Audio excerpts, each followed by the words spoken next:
त्याच्याकडून मी छत्री घेतली. म्हटलं बाबा तसं नाही, ते खालचं बटन मी असं ओढलं आणि पूर्ण काड्या त्याच्यामध्ये टाकून दिल्या. म्हटलं हे असं. म्हणजे शिकलेल्या आणि अशिक्षित लोकांचं कसं असतं. अशिक्षित लोक 100 पटीने मागे असतात आणि शिक्षित लोक त्याचे 100 पटीने पुढे असतात.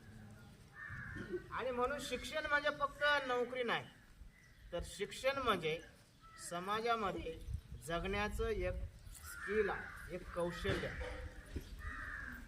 आणि म्हणून मग ते आत्मसात करायलाच पाहिजे. अजून एक पत्र लिहितात सावित्रीबाई फुले, कोणाला? महात्मा ज्योतिराव फुलेंनी.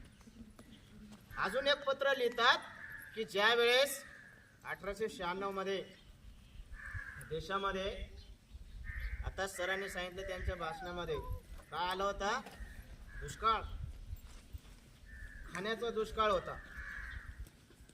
मग त्या दुष्काळामध्ये काही लोक मेलेल्या लोकांना खात होते आणि काही लोक ते निवडुंगाचे साबर, माहिती आहे ना साबर, त्या साबरला ते लाल लाल फुले येतात बघा, ते फुलं तोडून खायचे. इतकी बिकट अवस्था होती 1896 मध्ये जेव्हा दुष्काळ पडला होता. या सावित्रीबाई फुलेंनी त्यावेळेस, महात्मा ज्योतिराव फुले अहमदनगरला होते काही कामानिमित्त,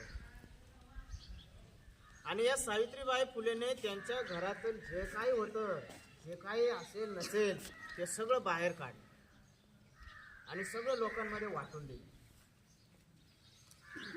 आपण कानकूस करतो का नको माझा पेन. त्या महिलेने त्यांच्याकडचं जे काही होतं ते सगळं समाजाला अर्पून दिलं. ज्या समाजाने त्यांच्यावर दगड फेकले, ज्या समाजाने त्यांच्यावर शेण फेकलं, तरी सुद्धा त्या समाजासाठी सावित्रीबाई फुलेने आपलं सगळं घरातील जे काही खाद्यपदार्थ असेल ते सगळं देऊन टाकलं.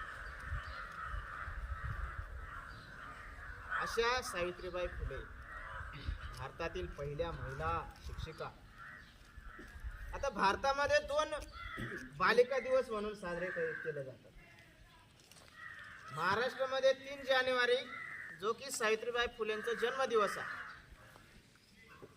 आणि म्हणून त्यांचा जन्मदिवस म्हणून आपण बालिका दिवस साजरा करतो महाराष्ट्रामध्ये. पूर्ण देशामध्ये 24 जानेवारीला बालिका दिवस म्हणून साजरा करतो. 24 जानेवारी का बरं? 24 जानेवारीला आपल्या देशाच्या पहिला महिला पंतप्रधान इंदिरा गांधी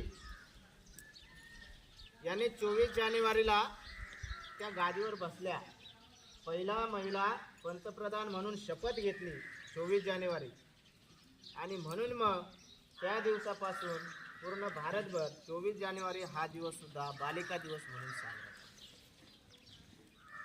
आणि महाराष्ट्रामध्ये 3 जानेवारी दिवस सुद्धा बालिका दिवस म्हणून साजरा करतो. आणि तो कोणाच्या स्मृतीत आहे? सावित्रीबाई फुले यांच्या जयंतीनिमित्त साजरा करतो. तर मग आता आपल्याला सावित्री